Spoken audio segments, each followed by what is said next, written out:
Ich habe auch zuerst auch, ziemlich leer geschluckt, als ich den Text habe gelesen habe.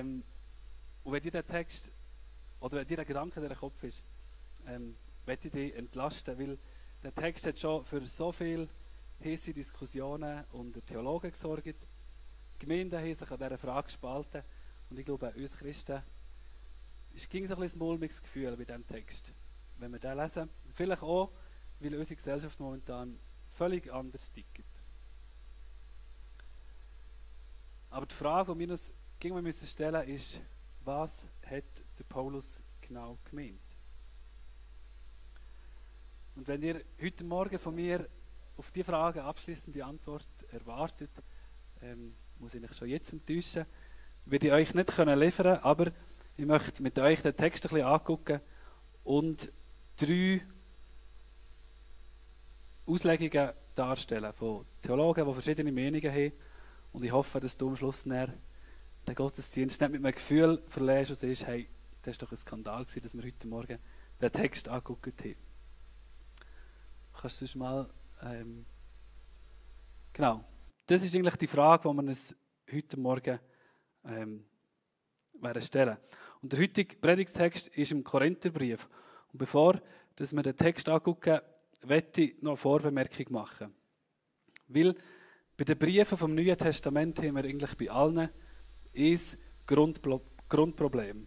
Wir kennen nur die Antwort von Paulus. Das ist wie bei einem Gespräch, bei einem Telefongespräch, das man zulässt im Zug. Du hörst, was die Person sagt, die vielleicht neben dir hockt. Was die andere Person auf der anderen Seite der Leitung sagt, kann man manchmal erahnen, aufgrund von dem, wie die Person reagiert. Aber ganz sicher ist man sich nie. Und ich glaube, das ist auch hier bei diesem Text der Fall. Wir wissen nicht genau, was die Korinther für Fragen hatten an Paulus. Oder was ist die konkrete Situation in Korinth selber. Und darum ist es, glaube ich, wichtig, dass wir uns trotz allem möglichst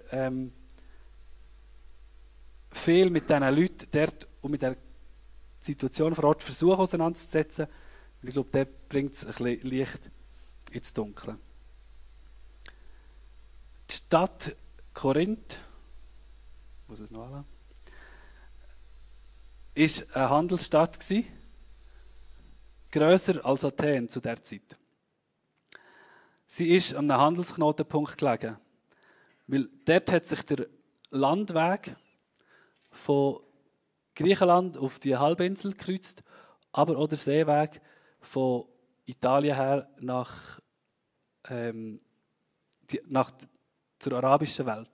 Und weil diese Stelle hier nur 6 Kilometer breit ist, haben viele, die eigentlich mit dem Schiff unterwegs waren, haben dort die Abkürzung genommen und sind nicht aussen mit dem Schiff, weil es erstens länger wäre gegangen und zweitens gefährlicher wäre gewesen. Also darum hat es dort mega viele verschiedene Leute gehabt. Es war eine multikulturelle Gemeinde gewesen. Und auch, was Religion anbelangt hat, hat es in Korinth nicht nur die römischen Götter gegeben, sondern auch den ganz griechischen Götterkult. Es hat viele Exiljuden gehabt und schlussendlich durch Paulus auch eine christliche Gemeinde. Die Kulte der griechischen, der römischen Götter oder Religionen, die waren vielfach sehr laut und ekstatisch gewesen. Und es hat so ein bisschen den Grundsatz gegolten, je ausgelassener, je lauter, desto besser. In diesen Religionen ist es nicht darum gegangen, Erkenntnis zu haben, sondern eben so eine Ekstase zu erleben. Frauen waren in diesen Götterkulten entweder ganz ausgeschlossen gewesen, oder sie haben so als laut schreiende, sogenannte Klageweiber, teilgenommen oder als Tempelprostituierte. Und überhaupt ist in dieser Stadt Prostitution ein riesiges Thema gewesen, sehr weit verbreitet und ein grosses Geschäft. In Griechenland ist der Begriff ein korinthisches Mädchen eine Umschreibung für eine Prostituierte. Und Korinther hat bedeutet, unmoralisch zu leben. Also wir sehen, Korinth ist sehr durchmischte Stadt gewesen. Da hat man alles angetroffen. Von arm bis reich, sozialer Status, möglichst also alles, es hat alles gehabt. Und in dieser Stadt hat der Paulus die Gemeinde gegründet.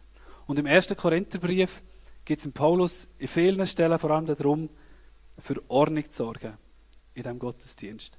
Und wenn wir das im Hinterkopf haben, wie dort so viele verschiedene Leute zusammenkommen, ist es, glaube ich, ersichtlich, dass es dort jemanden gebraucht hat, der gesagt hat, so und so läuft es in dieser Hinsicht. Weil es hat ja auch Leute gegeben, die eben aus anderen Religionen sich bekehrt haben.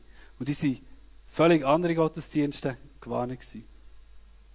Aber der Paulus hat gesagt, ich will, dass der Gottesdienst in einer geordneten Bahn verläuft, so dass alle Anwesenden vom Gottesdienst profitieren und lernen können. Wir müssen im Hinterkopf haben, dass unsere Gottesdienste, wie wir die heutzutage feiern, sehr viel geordneter und ruhiger abfolgen. Und ich weiß nicht, ob der Paulus uns auch zu mehr Ordnung aufrufen oder eher zu mehr Spontanität und Leben. Aber das wäre nochmal ein anderes Thema. Ich möchte mit euch den Predigttext angucken. Der steht ja ein bisschen in einem grösseren Rahmen. Der Abschnitt fängt eigentlich schon beim Vers 27 an. Und dort geht es, neben Vers 26 schon, dort geht es Paulus eben um die Ordnung. Er sieht, wie Gottesdienst soll ablaufen. Und auch in der Mitte vom Text ist der Vers, denn Gott ist nicht ein Gott der Unordnung, sondern des Friedens. Und auch abschließend betonte Paulus nochmal die Ordnung, dass alles anständig und in Ordnung soll passieren. Das Hauptanliegen von Paulus ist also eigentlich in diesem Text, dass er sagt, es soll kein Chaos herrschen in euren Gottesdiensten. Es soll eben nicht zugehen wie den heidnischen Tempeln. Und die Ordnung soll helfen, dass möglichst alle Menschen die Möglichkeit haben, zu lernen und aufgebaut zu werden. Und er redet schlussendlich hier 3 konkrete Themen an. Das Reden in Sprache, also die Zungenrede, Prophetie und die Frauen. Offenbar hat es in dieser Gemeinde in Korinth 2 Extreme gegeben. Die eine haben gesagt, im Gottesdienst ist alles erlaubt. Wir können alles machen, es gibt kein Tabu.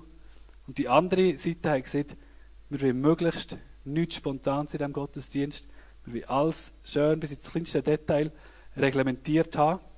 Und der Paulus plädiert eigentlich in diesem Kapitel 14 für einen Mittelweg. Er sagt, vieles ist erlaubt und hilfreich, aber es soll in einer Ordnung passieren. Es soll schlussendlich der Erbauung und der Lehre dienen. In der letzten Woche haben wir uns mit Zungenrede und Prophetie befasst. Und heute wenden wir uns dem Thema der Frauen zu. Es gibt sehr viele Theologen, die eigentlich der Meinung sind, dass der Einschub der Frauen gar nicht von Paulus ist, sondern später zugefügt ist worden. Und wenn man den Text zum ersten Mal liest, hat man vielleicht auch das Gefühl, irgendwie der Paulus redet von Zungenrede, von Prophetie und am Schluss kommt völlig überraschend etwas über die Frauen und dann geht er damit zurück auf die Prophetie und die Zungenrede. Und darum gibt es Theologen, die sagen, das hat der Paulus so gar nicht geschrieben, das ist erst später hinzugefügt worden. Ich finde, damit machen wir es uns ein bisschen zu einfach, wenn wir einfach sagen, nur weil uns der Text herausfordert, schieben wir jemand anderes in die Schuhe und nicht den Paulus. Und auch, dass der Text in sich nicht stimmig ist, stimmt nicht, weil die Lehrer von antiken Schriftstellern mega darauf geachtet, wie das ihre Reden aufgebaut sind, dass die einen gewissen Fluss drin haben. Und auch dieser Text ist in einem sogenannten, sieht man dem, Chiasmus aufgebaut. Das bedeutet, man fängt mit einem Thema an, geht zum nächsten Thema und dann zum dritten und dann die umgekehrte Reihenfolge zurück. Also damit ist eigentlich auch das Argument, dass der Text nicht stimmig aufgebaut ist, lässt sich nicht halten, weil man dort ja einen gewissen Aufbau drin sieht.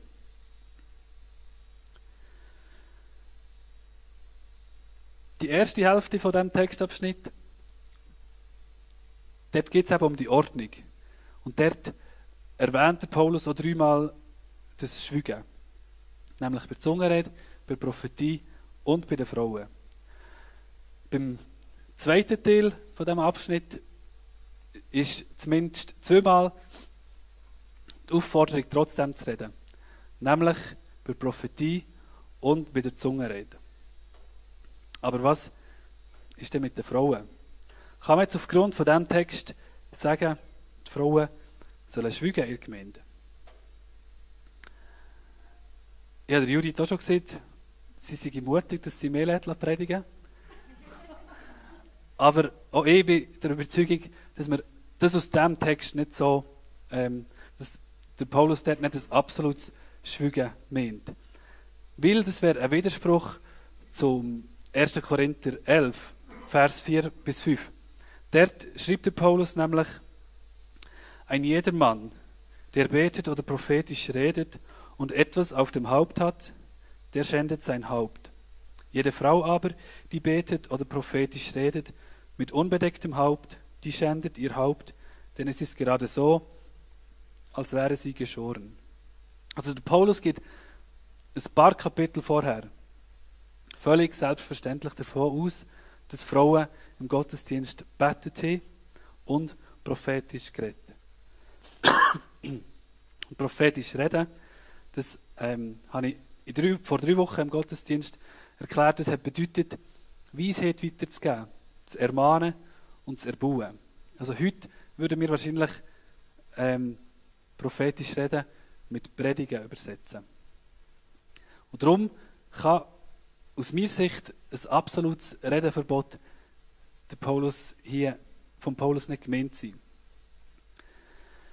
Bei der ganzen Thematik ist aber auch wichtig zu beachten, dass zu der Zeit Frauen vielfach unbildeter waren als Männer, schlichtweg deshalb, weil ihnen der Zugang zur Bildung verwehrt ist geblieben.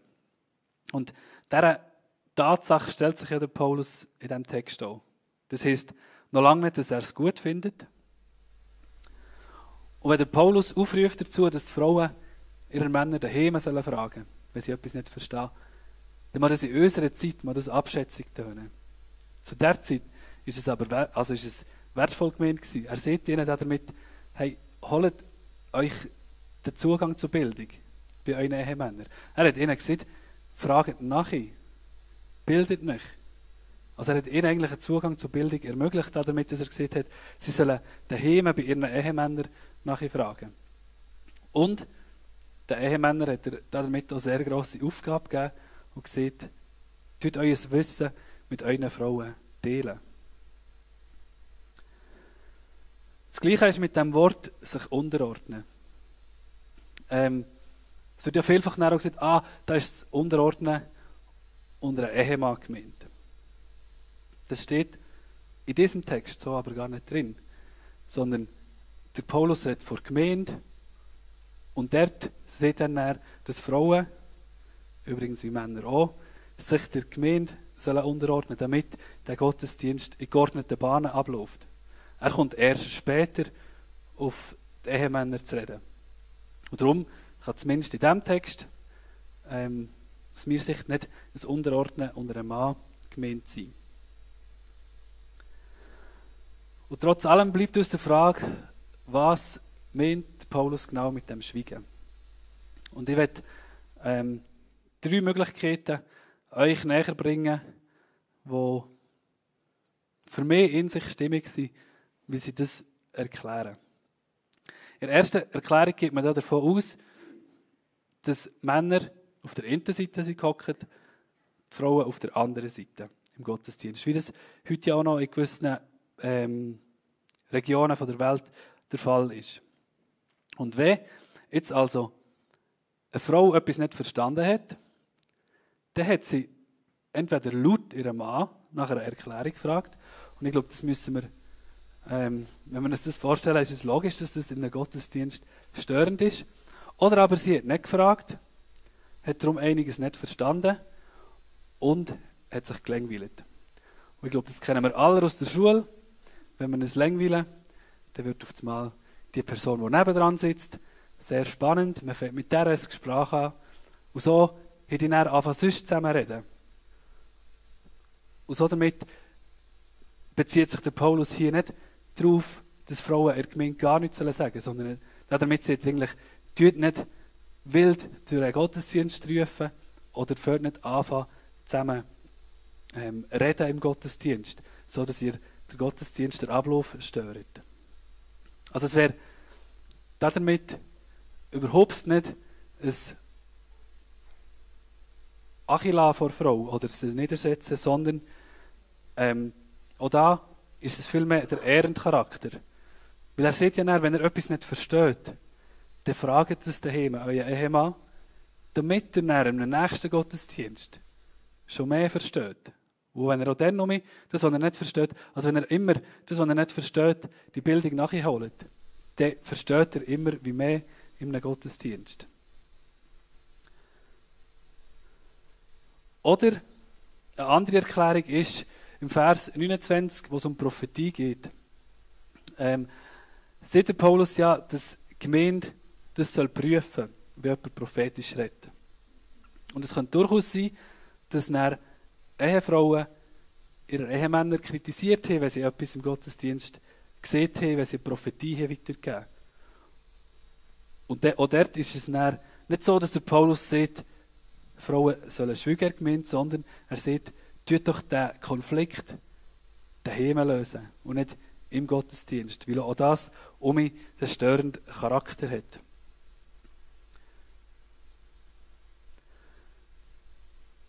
Und schlussendlich die dritte Auslegung geht davon aus, dass der erste Teil vom Vers 35 ein Zitat ist. Zu der Zeit in der griechischen Handschrift hat man noch keine Satzzeichen gekannt. Damit hat man auch nicht, so wie wir das heute tun, ein Zitat markieren, dass es erkenntlich wird. Das hat man zu der Zeit nicht können. Und darum wäre dann der Satz, es ist schändlich für eine Frau, in der Gemeinde zu reden, eine Aussage von einer Person in der Gemeinde zum Beispiel. Und der Paulus bezieht sich dann anschliessend auf das Zitat und sagt, habt ihr wirklich das Gefühl, dass alle Erkenntnis von euch ausgeht? Auch dort wäre es überhaupt nicht ablassend gegenüber den Frauen, sondern der Paulus würde ja dort die Frauen in Schutz nehmen.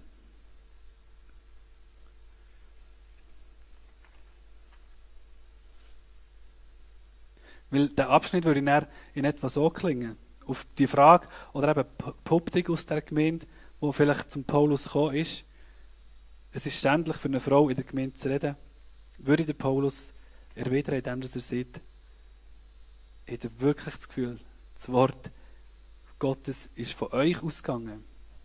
Ist es tatsächlich zu euch alleine gekommen?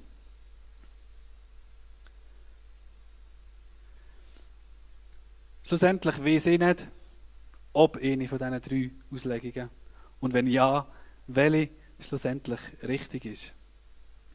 Wie schon erwähnt, wir kennen nur das, was der Paulus den Korinther schreibt. Was für Fragen dort vor Ort waren, was für Probleme, in was für Situationen dass der Paulus dort hineinschreibt, das können wir nur ein gewisses erahnen, das wissen wir aber nicht abschließend. Ich für mich habe nicht das Gefühl, dass wir alleine aus diesem Vers ein Redeverbot für Frauen können, begründen. Und schlussendlich bin ich auch überzeugt, dass das nicht Paulus seine Absicht war.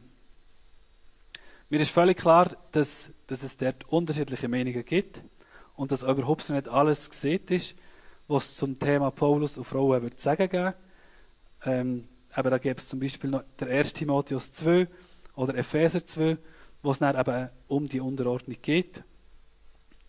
Und auch, wenn man ein abschließendes Bild bekommen von Paulus aus seinem Umgang mit den Frauen, müsste man auch noch genau untersuchen, wie ist denn er umgegangen mit Frauen. Weil er hat ja auch Mitarbeiterinnen gehabt, er hat Frauen als Gemeindeleiterinnen eingesetzt. also auch er hat ja eigentlich nicht wirklich das gelebt, was er gesehen hätte.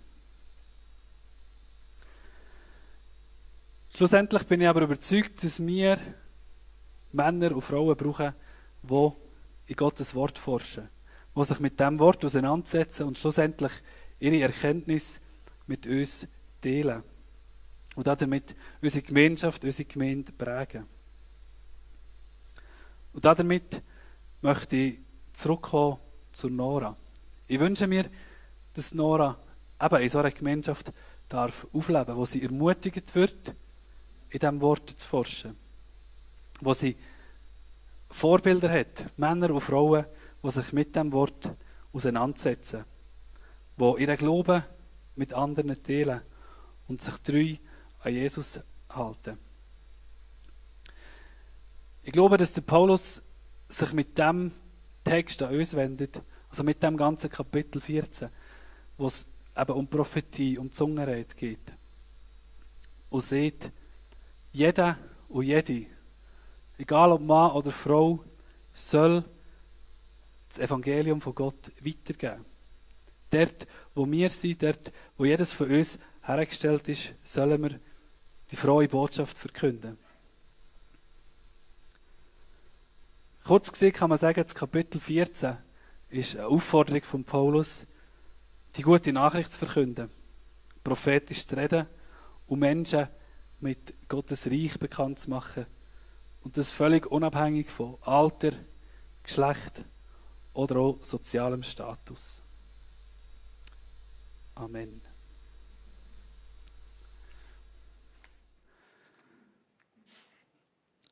Bevor wir dann noch zum Abschluss ein Lied singen, das Lied «Wir erheben unsere Stimme», wo wir genau das auch proklamieren, dass wir unsere Stimme erheben, dass wir das Reich Gottes verkünden, würde ich gerne noch beten und euch segnen. Die mögen, dürfen dazu gerne aufstehen. Ja, Vater im Himmel, ich danke dir, dass du uns so einzigartig erschaffen hast. Es gibt nicht zwei hier, die genau gleich sind. Du hast jedes Einzelne unterschiedlich erschaffen. Als Frau, als Mann. Und danke, dass wir Gemeinschaft haben mit dir. Danke, hast du deinen Sohn auf die Erde geschickt. Das, was wir mit grossen Schritten darauf zugehen, auf das Fest Weihnachten, wo wir uns darauf besinnen, was du dich hast kosten lassen, für das wir Gemeinschaft haben mit dir. Und Jesus, ich danke dir, dass du auf die Erde bist gekommen und dass du Schritt für Schritt vorwärts gegangen bist, obwohl du gewusst hast, du laufst auf das Kreuz zu. Danke bist du ans Kreuz und hast du so möglich gemacht, dass wir Gemeinschaft haben mit dir. Und ich bitte dich darum, dass du uns brauchst, dass wir ein Segen sein für die Welt. Dass wir Salz und Licht sein in dieser Welt. Und dass wir so, wie du uns erschaffen hast, dein Reich verkünden. Das kann durch Wort sein, das kann durch Taten sein. Du bist so vielfältig und hast uns so unterschiedlich gemacht, dass wir alle vielleicht eine andere Art haben, wie wir das Evangelium verkünden. Aber ich möchte euch segnen mit dieser Zusage, dass ihr Salz und Licht seid für die Welt. Und dass gerade dort, wo ihr drin steht, auch gerade in der nächsten Woche, in den nächsten Tagen, dass ihr in eurem Umfeld dürft Salz und Licht sein und die frohe Botschaft, die Botschaft von Weihnachten verkünden, dort, wo wir mit Menschen unterwegs sind. Amen.